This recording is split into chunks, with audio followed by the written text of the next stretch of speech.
Sergi Canos, what are you saying? Brentford legend? And when you look at the rest of the Premier League, you're just seeing money being thrown all over. The £120 million is madness.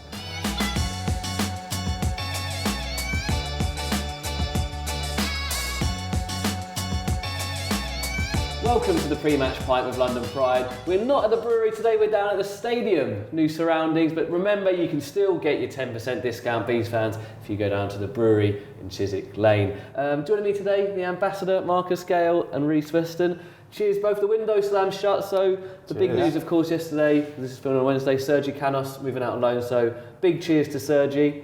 Cheers, Sergi. We have to start there really. Ambassador, the word legend gets thrown around a lot, not in your context, you know, you deservedly are a Brentford legend. Of course you are, you know you are. Just so humble. But Sergi Canos, what are you saying, Brentford legend? Definitely.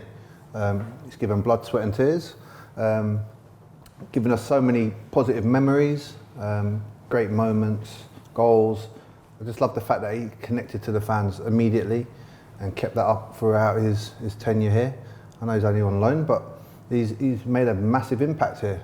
Yeah, well that's it. You mentioned he's only on loan, and we should actually say at this point, especially what Phil was saying in his window roundup, is a loan deal. You never know what can happen in football. Obviously, we've got the option to extend next season. Reece, what do you think has been, still present tense with Sergi, still been so special about his time at the club? I think, to elaborate what Marcus was saying, I think he's got this real affinity with the fans. You can see that with the outpouring of emotion on social media when his announcement he's going on loan. Look, he's a lovely guy. I've been fortunate to spend a bit of time around the training ground this season and seeing what he's like around the place. So he's got an infectious personality. He said he puts everything on the line when he plays for Brentford, doesn't he? So he's going to be massively missed for the short term at least. Hopefully, it's not the last we're seeing of Sergi at Brentford in some capacity, but he epitomises what we've been all about, I think, in the modern era. Great lad. The romantic in me sees that he's on 249 games. You just hope there's a way we can just get that 250th. Marcus, I was looking back at a few of the interviews he had done at his time in the club, and you forget he joined the club as an 18-year-old boy, really. I know you're an adult at that age, but you grew up at Brentford as well, like Sergi did. He even mentioned that. He said, I grew up at this football club. What's that like, going through those big years of development at one club? It's vitally important to have that support initially, the encouragement, and that just fuels you on to trying to perform your best for this club. And as I said, with Sergi, he connected with the crowd straight away, and I think that's vitally important, is that you do that as a young player. Reece touched on it, he gives 100%, leaves everything on the line. And these are the things that will give you that legendary sort of status, is that when you perform for the crowd and you put everything on the line, it's like you're married to the club, to the crowd, and that can never leave you. So I'm just pleased that he came here, he's developed, we've seen him develop into a decent young man as well, decent player, and here we are. It was like a family, wasn't it? And look, like all families, there's been ups and downs, hasn't there? And you think that's what makes it, in a weird way, just even so much more special, because he has been on such a roller coaster. Time away from the family, obviously went to Norwich for a bit, then he comes back, the amazing form he's in, and then the horrible injury that he suffers, he comes back again, and also there's been so many iconic moments with him. Do you think that it has been a massive journey, hasn't it, for Sergi? Yeah, it has, and it's not quite reached its end either. But you're right, I think, you know, there are defining moments that I can recall in my time at the club. You know, nowhere near as long as you guys have been involved, but you know, you look at, you know, you touched on it off air, Stu, about, you know, the first goal with fans in the stadium against Blackburn. Yes, just double checking that. Blackburn, fact check, good lad. Obviously, the opening night, our first ever Premier League game under the lights against Arsenal, unbelievable night for everyone associated to the club. And then the little blip against Leeds last day of the season, comes on, scores, whips his shirt off, booked, 2 minutes later, sent off. But that's Sergi, right? He's kind of enigmatic. He's got, you know, a hot streak to him. But again, as Marcus says, you know, when you give the impression that you're invested and you know, your performances show that, it's impossible not to love him. But I said, you know, he's going to play football. He wants to play regularly, which is great. You know, he's going to get the opportunity in a really good league and a really good team. Yeah. Well, obviously, wish him all the best. Quickly round up, Marcus. It's such a family club. How amazing has it been to see not only Sergi but his family invested in Brentford, and it feels like they're part of the Brentford family forever now. Oh, they are, most definitely. You know, when he scored against Blackburn and he made that emotional run to this side of the stadium to connect with his mum, I think was there, and his sister, and it just sums up Sergi and his family. Yeah. Is that they're so in tune with how the club operate. They're so in love with the fans, and they can't go away. They're always going to be part of this family, no matter where they play. There's so many lovely Sergi memories. I think we could talk about it for so long. We've mentioned Blackburn, Arsenal. Obviously, he scored the first goal at this stadium. I know it was a non-competitive goal, but against. He also gave us our biggest knee slide we've ever witnessed at this level. But there was also, I think it was with Forest, it's maybe his first goal. There's a lovely moment where he scores and he runs into Ealing Road, and his family are in the middle of Ealing Road, right at the front. And I think there's just so many amazing memories. We want you guys to also comment below what is your favourite Sergi Canos memory. And I'm going to say so far, because obviously we don't know what's going to happen in the future. But basically, just absolutely love the man. Absolutely love him. Looking at the window in general, Reece, bonkers is the only way to describe this window. Not maybe from a Brentford side of things, but from looking at it, everyone goes, oh, January, nothing really happens. What has happened? It's a madness. Record-breaking fees, teams competing with themselves to break fees. Where do you start? You're right. I don't want to put you on the spot like Ben Me on Sky Sports yesterday. So Stu. No, but it's. I think a lot of it's born out of desperation, and you take Chelsea as the leading light. You know, a seismic shift in direction by bringing Potter into the club, and it's fair to say things haven't progressed as they would have liked thus far. So if in doubt, what are you going to do? Chuck money at it? Like it's madness. Like with the greatest respect to the World Cup winner Enzo Fernandez, £120 million is madness. You look at the Mudryk deal that went through as well. You know, everything's just been completely blown out of all proportion. And I think the Premier League is the holy grail, isn't it? It's where people want to play. It's where the money is. It's the most watched league in the world. And with that, all the leagues on the periphery looking longingly at the Premier League are going, well, it's now time to make hay while the sun shines. And you said a really good point. If Fernandes is 120 million, what's Jude Bellingham now worth? Look at Alexis McAllister at Brighton, for example. You talk about Caicedo going for 70, 80 million. Alexis McAllister was the linchpin of the midfield for Argentina in the World Cup. What's he now worth? Where does it stop? And it's mind-blowing, the money that's changing hands. Well, teams are now using that as leverage, aren't they? They're going, well, this person, Anthony went for this, Mudryk's going to go for this, so that means Fernandes is going to go for this. And look, I'm not saying either's right or wrong. What I do want to know is how much would you two have been worth if it was in the modern day? Probably the same. No. It is madness. Everything's inflated. But then let's look at our window then, because we've done great business with bit of business early with Kevin. Yeah. And then we're like, right, we're happy. Do you think you saw what Phil was saying? Maybe there was a bit of looking at if the opportunity came around. I think is what he said, similar to with Christian last year.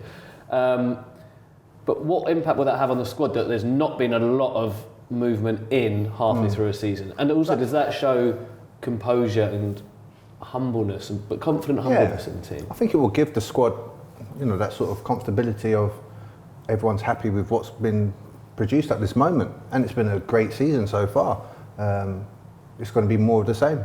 Everyone that's here right now, it's more of the same. Can we still, just gradually improve as the season goes on? And it's a positive sign that only one signing's come in.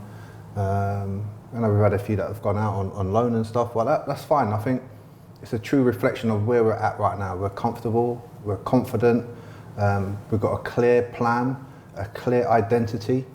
And when you look at the rest of the Premier League, you're just seeing money being thrown all over the place, which tells me they haven't got a clear plan. They're trying to probably just outdo each other because they've got the extra finances. They're just outdoing each other and outbidding each other to get that player because they don't want him to produce the goods at another club. Miss out on them, yeah. Also as well, I think again, there's never a good time to have injuries as a player or as a squad. But when you look at the challenges we faced in the first half of the season, you know, we've still got Pontus that's, you know, on the verge of a comeback. Aaron Hickey's on the verge of a comeback. You know, we've got players. You know, Frank's on the cusp of a comeback. You've got so you have Shandon, exactly. So you've got really, really good players that are nowhere near burnt out for starters. I think if you're going into this window with 3 or 4 key injuries, then Phil's outlook will be a little bit different. But the reality is, when you look at the squad and what they've achieved so far, you look at who's still to come back into full training and to add additional cover and additional depth. We're in a great place, and of course the team have done unbelievably well to this point of the season. And again, you know, I think as fans and employees, we're looking at it going, wow, we're a bit of a dreamland here. You know, where we are in the league and the amount of points accumulated. But that's not by chance.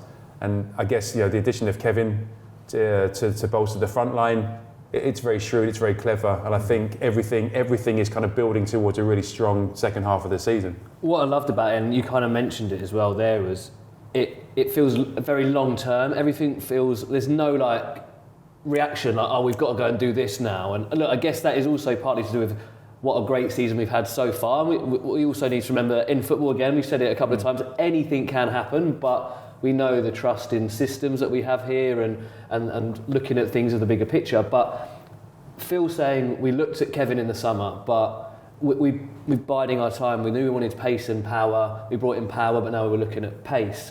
And I think it just feels very like strategic, like you said, and very long-term thinking that, yeah, we could have probably, we all know, we probably could have gone and spent loads of money on someone that we don't know could have actually worked, but it feels very measured.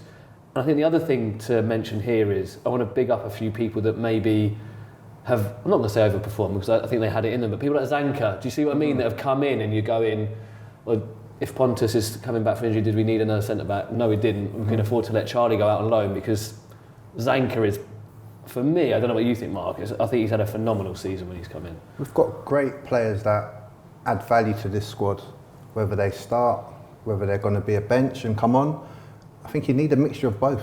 And I think people like Zanka, you know you can rely on him 100%. If he starts, you don't really notice him. You don't notice if there's like, we're missing somebody because he's that good. He just steps in, fills in, more than fill in. But you mentioned Aaron Hickey. Yeah. I'm sorry, but you can't say to Mads, how well's Mads? Then Adj is coming for Matt and you go in, what do you do there? Like, it's healthy. It's there, and it is healthy, and you know, it's testament to, as you rightly say, the plan. You know, the fact that I think I touched on it last season. I've again been privy to seeing a bit more around the training ground this year. I think in all the dressing rooms I was involved in, and Marcus, you may be able to kind of relate to this, but I haven't seen a club where every member of the first team group has a genuine chance of playing on a Saturday. yeah. You know, normally, you know, you have your core kind of 14, 16 players that the gaffer's invested in. They're always going to be involved. Then you've got a few young lads that come in and get a bit of experience around the first team. Then you've got the old stalwarts, they've got a year left on the contract but got no sniff of playing and they do their own thing. The perception I get is that everybody that trains with the first team, even the young lads that come in, have a genuine belief that they can have an impact and they've got a chance of being involved. And I think that's one of the unique factors that I've seen around kind of training ground and the culture that Brentford have got, is that, you know, there is no superstar mentality. Yes, you've got kind of senior players within that group, but everyone seems to be aligned, and everyone seems to have the genuine feeling that, you know, I can have an impact and I can play a real valuable part in this season. And it's a real unique thing to have, and I think that's what sets us apart from a lot of other clubs in and around where we are. we got a happy squad. Yes, again, that's what you see it so many times, and it said a lot, and I think it extends because as fans we see how together they are, and then that's when you get these special moments in the stadium when you've got Sky Sports, BBC and all that saying this works so well because of that connection between everyone, and everyone's pushing together as one, and it starts with the culture that Thomas creates, I guess, in that training ground. Well, look, let's look forward to Southampton. Recent cup success, but they've had it bit trickier in the league. Only one win since October, but they've got a hell of a player. They've got a lot of incredible players, but one in particular, James Ward-Prowse, Marcus. How important is it going to be to keep him quiet this weekend? He's their leader. he sets the tone from the very off. Great at set plays. We know his delivery is more or less second to none at this level. But their problems, it's about converting chances. They're not scoring enough goals. They're conceding more than they're scoring. And that's always going to be a problem for any team if you've got that sort of balance. I'm quite looking forward to seeing hopefully the next player I coach, Joe Aribo. Yeah. Not seen him play at this level at all, but if he's there Saturday, I'll get that opportunity for the first time.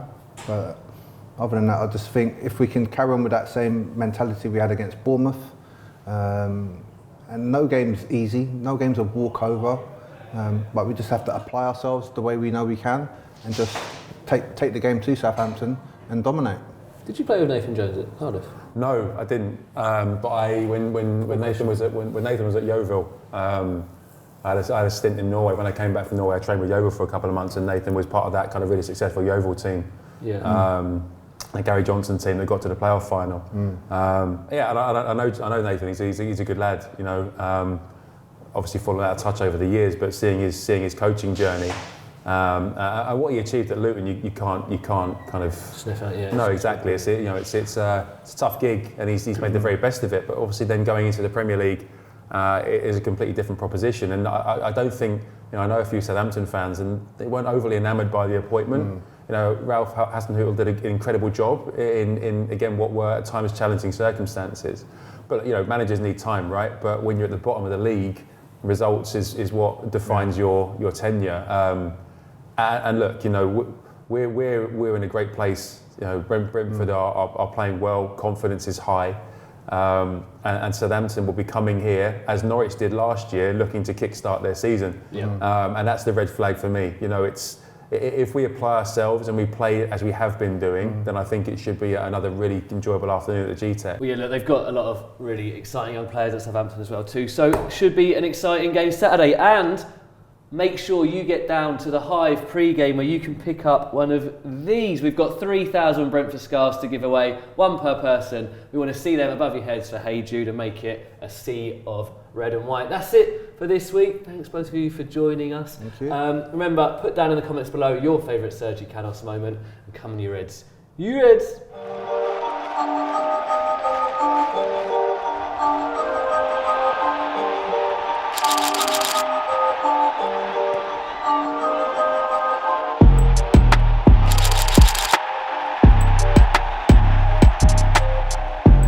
Matty, first of all, what an amazing